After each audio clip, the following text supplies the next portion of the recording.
Hi, welcome to PCMag Live. I'm Sascha Segan, and I'm here with Will Greenwald here in the PCMag Labs in New York City.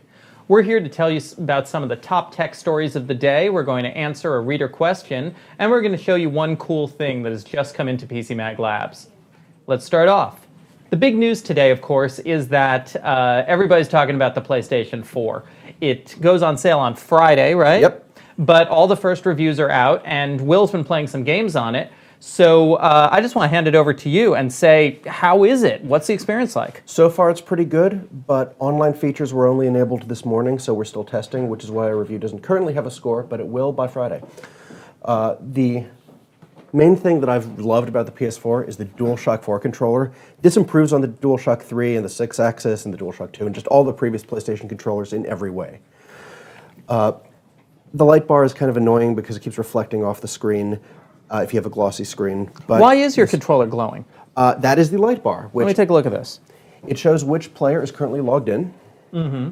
It's a different color depending on the player? Yes. Okay. And in different games, even the colors register as which character you're playing if they have different powers. Now, how are the graphics and the gameplay compared to the PS3? If somebody is upgrading, are they going to see a huge difference in the way the games play? It's a little hard to say at this point because this is very early in the life of the PlayStation 4. So a lot of the exclusive games like Killzone Shadowfall and Knack, they're early games, so they probably won't seem that much more better than the PS3 graphics. And PS3 games that are ported to the PS4, like Battlefield 4, Assassin's Creed 4, you might see some improvements, but the question is not what games you can play now, but a year or two down the line when developers really know how to get the most out of the PS4 hardware, that's when we're going to really see a whole lot of consistently sharp, smooth graphics that just look definitely better than the previous generation. Okay, great. I know you can't recommend or not recommend it yet. Not yet. But we'll see that on Friday, right? Yep. One thing users should know, if you want to get a PS4, there will be a day one patch, and you need to go online to get it to work to enable PSN, obviously, streaming media services, to actually play any media like CDs, Blu-ray, but you can actually play disc-based games straight out of the box without connecting it to anything. And we called the PS3 one of our favorite home Blu-ray players, Yep. so the entertainment features are definitely a big deal here. Yep. Moving on, Verizon's CFO, Fran Shamo, said that Verizon's LTE network is overloaded in New York City. This is a surprise because Verizon are supposed to be the kings of network building. They shamed AT&T when AT&T's 3G network was overloaded with iPhones, and now here they are, and they are desperately trying to catch up with LTE capacity. Do you use Verizon devices? Not only do I use Verizon devices now, I had an iPhone 3 when AT&T was dealing with it before Verizon got the iPhone in New York, like years ago. So what's your Verizon LTE experience been recently? Recently, it's been pretty spotty. I live in South Brooklyn, and from there to here in Midtown, it's kind of hard because it's in the subway. But it really depends on what mood my phone is in, it seems like, and hopefully the new band will improve it. Yeah, Verizon's adding a lot more spectrum on what's called Band 4 or AWS, which is only supported by some of their devices right now. But as that network comes online and as more devices support it, they'll have a lot more capacity, and hopefully we'll see this LTE congestion thing clear up. Now, we do our fastest mobile networks story every May. This May, Verizon looked pretty reliable, but definitely slower than AT&T. We'll be curious to see if they clear this up by the middle of next year. Do you know if my Galaxy S3 supports that new band? I don't believe the S3 has Verizon Band 4 LTE. The Awesome. S4 does. Okay, now also today, some new features for Netflix have rolled out. It's a new user interface for Netflix, which is common across all the TV-based Netflix devices, I believe.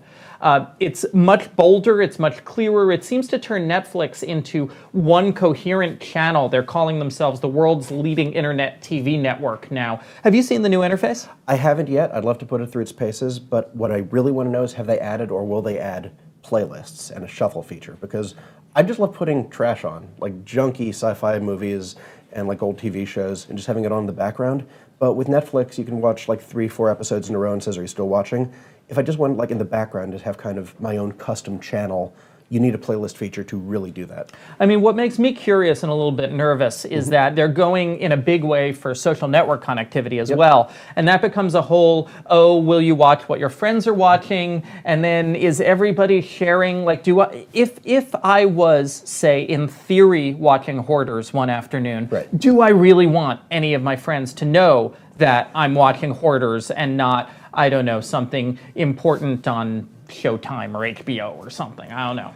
Well, the question is, well, if you'll just be able to turn off that social feature. But it's interesting to know half a decade ago, that was still kind of a feature Netflix was working on, because with the Xbox 360, one of the first game systems that used Netflix and let people stream on it, it was basically to Netflix what the PS3 was to Blu-ray.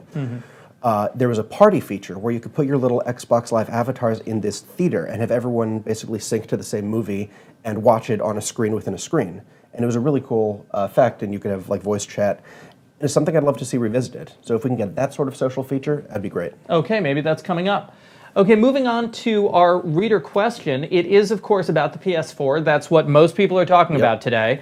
And Ruby asks via email, of all the PS4 launch titles, are there any that really showcase the new hardware? Well, the keyword is launch title, which means none of them are going to be all that compelling, and the ones that are like big AAA games are all ports available on the PC and PS3. But the game I've been having the most fun with so far is Knack. It seems like a pretty simple but visually appealing sort of character action game where you play a little golem that runs around and hits things and solves puzzles. And it doesn't necessarily look like the best, but long draw distance, smooth animation, a lot of pieces and objects moving around independently on frame.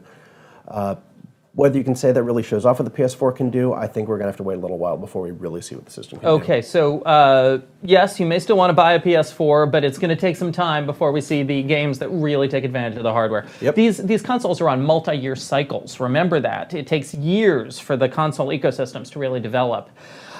Now, we have a really cool thing that came into our labs yesterday, and it is the new Apple Retina iPad Mini. This is the iPad that Apple said for years was not possible, right, with the Retina display? Yeah, well, they said it wasn't possible to do something this thin, this small, with a Retina display and great battery life. But what happened to make it possible is the A7 processor. The iPad Mini is just a shrunken down version of the iPad Air. A lot of the same specs, almost entirely the same specs, but a physically smaller screen and a slightly smaller battery. So that A7 processor, it's a lot more efficient. It's letting them letting them create this tablet. And I've been looking at the Mini versus the Air, and what's funny is it's really just a size question. Like, they do pretty much all the same things. It's just this one's $100 cheaper, and if you want a smaller one, I really like the smaller form factor. Do you use an iPad Mini?